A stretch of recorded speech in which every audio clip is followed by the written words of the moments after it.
আলোচনার বিষয়বস্তু হচ্ছে নবম দশম শ্রেণীর জীববিজ্ঞান। জীববিজ্ঞানের আজকে খুব গুরুত্বপূর্ণ একটা অংশ নিয়ে আমরা আলোচনা করব।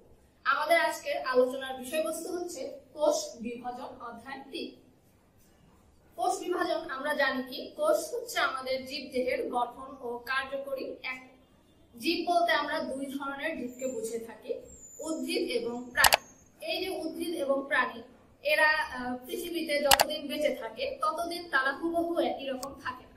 উদ্ভিদগুলো প্রথমে ছোট থাকে, পরবর্তীতে উদ্ভিদ এবং প্রাণী উভয় জীব আমাদের পরবর্তীতে কি হয়, ছোট থেকে ধীরে ধীরে বড় হয় এবং তাদের কোষের সংখ্যা বৃদ্ধির মাধ্যমে এই প্রক্রিয়াটি হয়ে থাকে।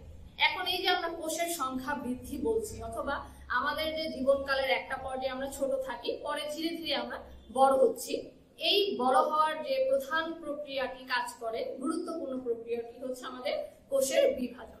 আমাদের কোষগুলো যদি বিভাজিত না হতো তাহলে আমরা কখনোই ছোট থেকে বড় হতাম না এবং আমাদের কোষের সংখ্যা বৃদ্ধি পেত না। যার ফলে কি হতো, আমরা দৈর্ঘ্য বরাবর অথবা প্রস্থ বরাবর কোনো জীব বড় হতে পারতাম না এবং আমাদের এই বড় হওয়ার পিছনে গুরুত্বপূর্ণ একটি ভূমিকা আছে কোষ বিভাজনের। তাহলে আজকে আমরা সেই কোষ বিভাজন নিয়ে আলোচনা করব। তাহলে শুরু করা যাক। কোষ বিভাজন আসলে আগে সংজ্ঞাটুকু জেনে নিই। কোষ বিভাজনটা কি? কোষ বিভাজন হচ্ছে কি, যে প্রক্রিয়ায় জীব কোষের বিভক্তির মাধ্যমে, আবার বলি, জীব কোষের বিভক্তির মাধ্যমে একটি থেকে দুটি অথবা চারটি কোষের সৃষ্টি হয়, তাকে কোষ বিভাজন বলে। তাহলে কোষ বিভাজন হচ্ছে কি একটি প্রক্রিয়া, যে প্রক্রিয়ার মাধ্যমে জীব দেহের, উদ্ভিদ অথবা প্রাণী, এই জীব দেহের কি হবে, বিভক্তির মাধ্যমে, অর্থাৎ জীবদের যে কোষগুলো আছে সেই কোষগুলো বিভক্ত হয়ে একটি থেকে কখনো দুইটি তৈরি হয়, আবার কখনো চারটি কোষের সৃষ্টি করবে। তাহলে এই যে একটি থেকে দুইটি বা চারটি কোষের সংখ্যা বৃদ্ধি পাচ্ছে, এই প্রক্রিয়াটাই হচ্ছে কি কোষের বিভাজন। এখন এই কোষ বিভাজনটা আমরা হঠাৎ করেই জানতে পারি না, এইগুলো নিয়ে বিজ্ঞানীরা অনেক সময় ধরে গবেষণা করছিল এবং ঠিক এই পদ্ধতিতে আমাদের কোষ বিভাজনটাও একসময় আবিষ্কৃত হয়েছে। বিজ্ঞানী ওয়াল্টার ফ্লেমিং 1882 সালে সামুদ্রিক স্যালামান্ডারের কোষে সর্বপ্রথম কোষ বিভাজন লক্ষ্য করে। এর আগে আমরা কোষ বিভাজন সম্পর্কে খুব ভালো ধারণা পাচ্ছিলাম না।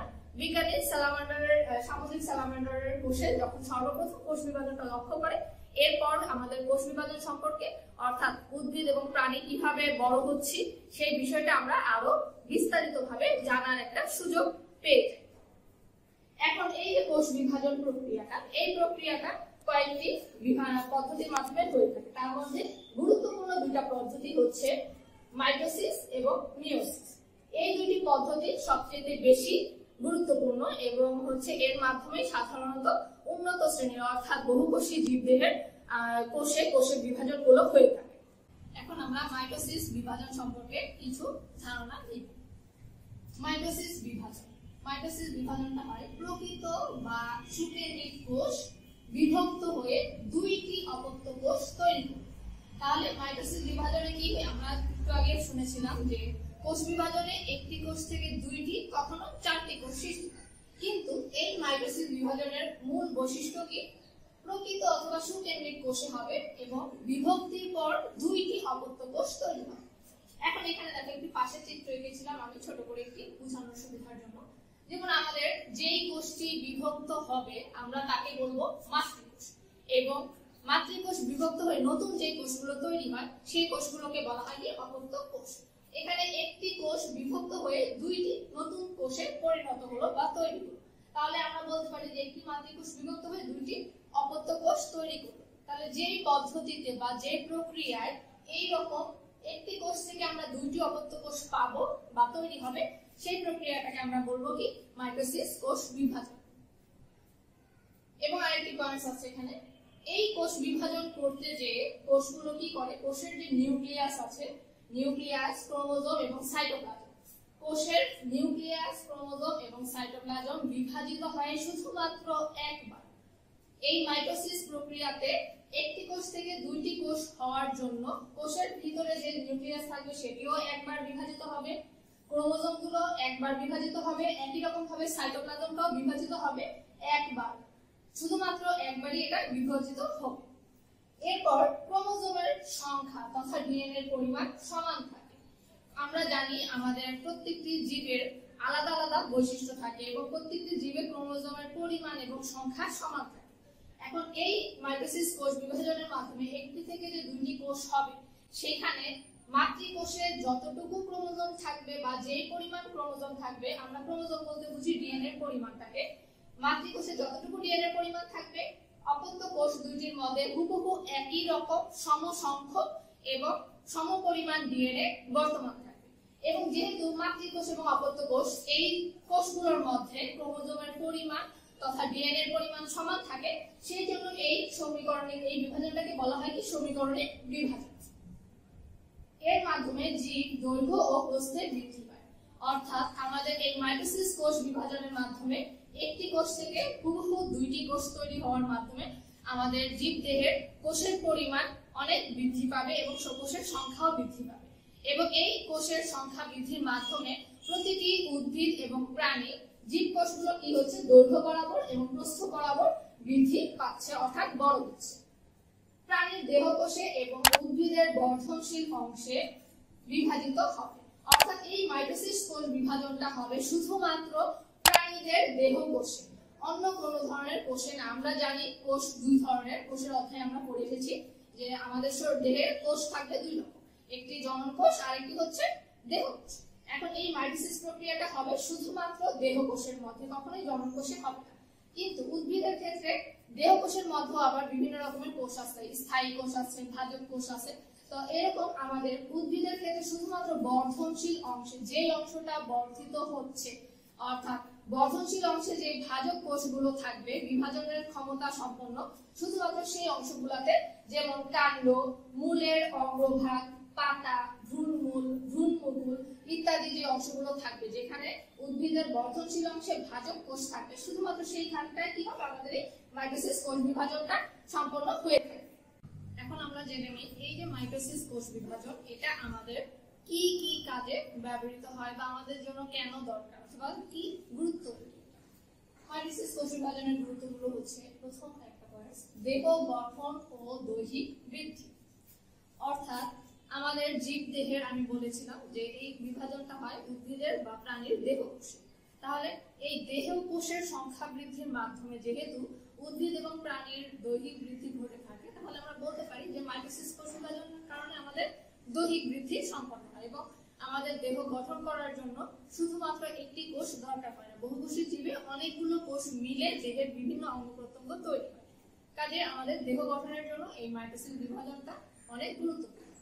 এবং আমরা জানি যে একটি উদ্ভিদ বা প্রাণী যখন ছোট থাকে বা ভ্রূণ অবস্থায় থাকে, সাধারণত কি থাকে, একটি কোষ জাইগোট থাকে, পরে একটি কোষ থেকে দুটি, দুটি থেকে চারটি, এভাবে অসংখ্য কোষ তৈরি হয় এবং কোষের এই সংখ্যা বৃদ্ধির মাধ্যমে উদ্ভিদ বা প্রাণীর একটা নির্দিষ্ট আকৃতি লাভ করে।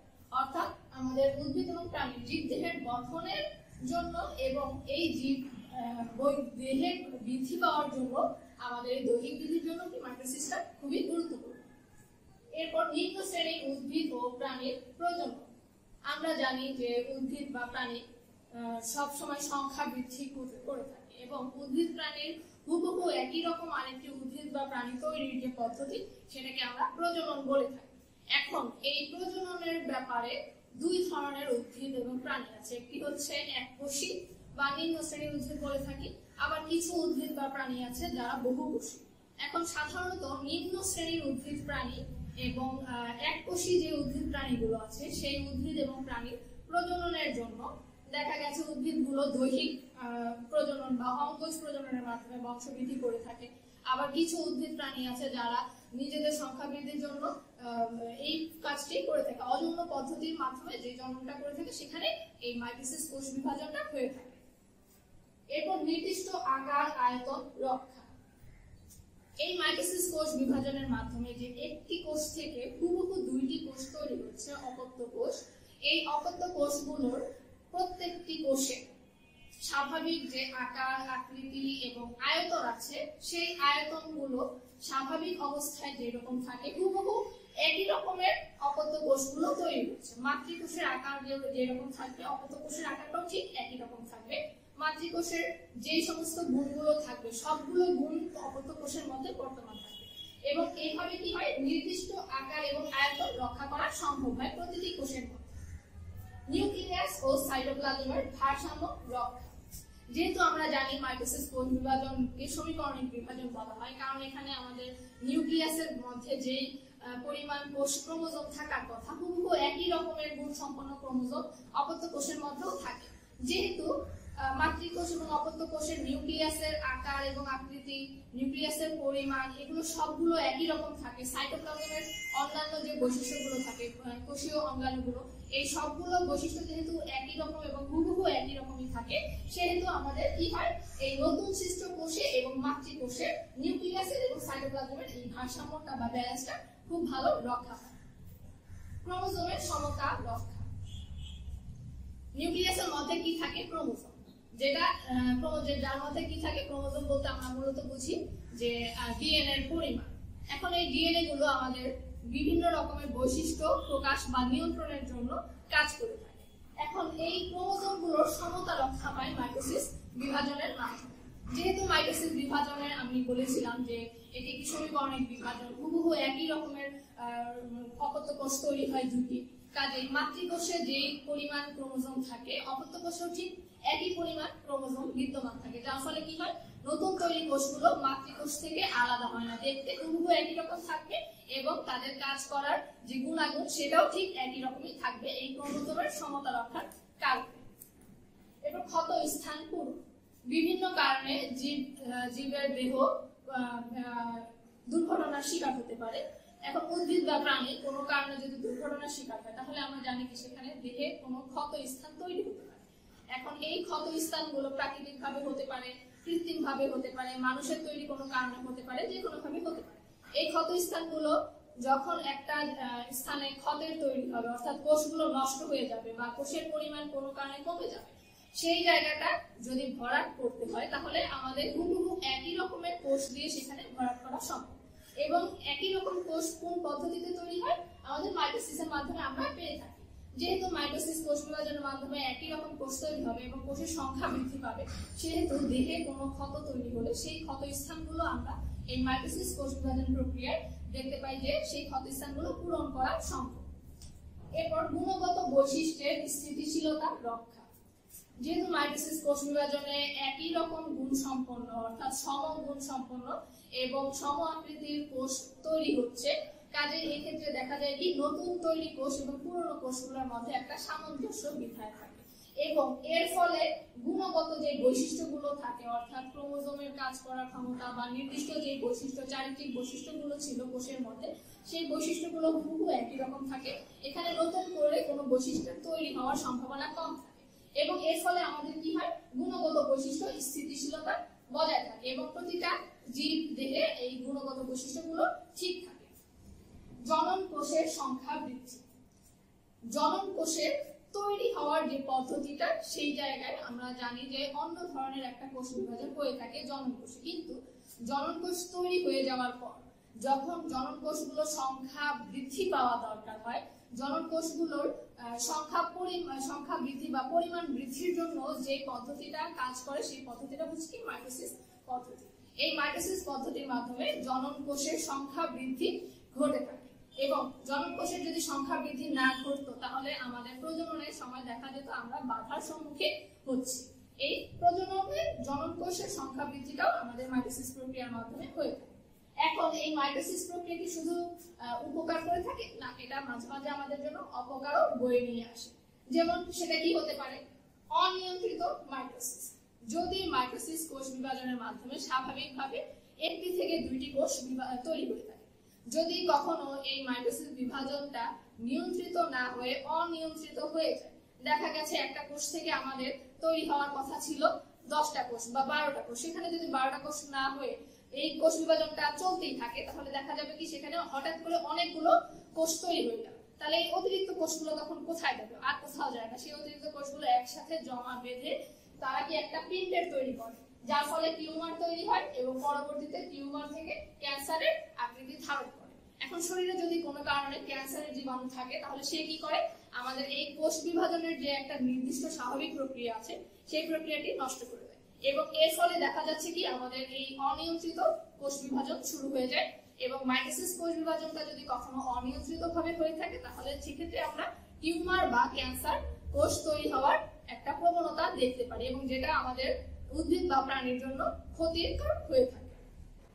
তাহলে আজকে আমরা মাইটোসিস কোষ বিভাজন সম্পর্কে জানলাম। আমি আশা করব তোমরা বাসায় প্রত্যেকে বইয়ের মাইটোসিস কোষ বিভাজনের যে অংশটুকু আছে এই অংশটুকু বুঝতে পেরেছো এবং এই অংশটুকু বাসায় পড়বে। আমরা আমাদের আগামী ক্লাসে মাইটোসিস কোষ বিভাজনটা কি প্রক্রিয়ায় হচ্ছে, কি ধাপে হচ্ছে, সেই ধাপগুলো নিয়ে আলোচনা করব। তাহলে আমাদের আগামী ক্লাস পর্যন্ত তোমরা সবাই ভালো থাকো, সুস্থ থাকো এবং অবশ্যই স্বাস্থ্যবিধি মেনে বাসায় অবস্থান করো।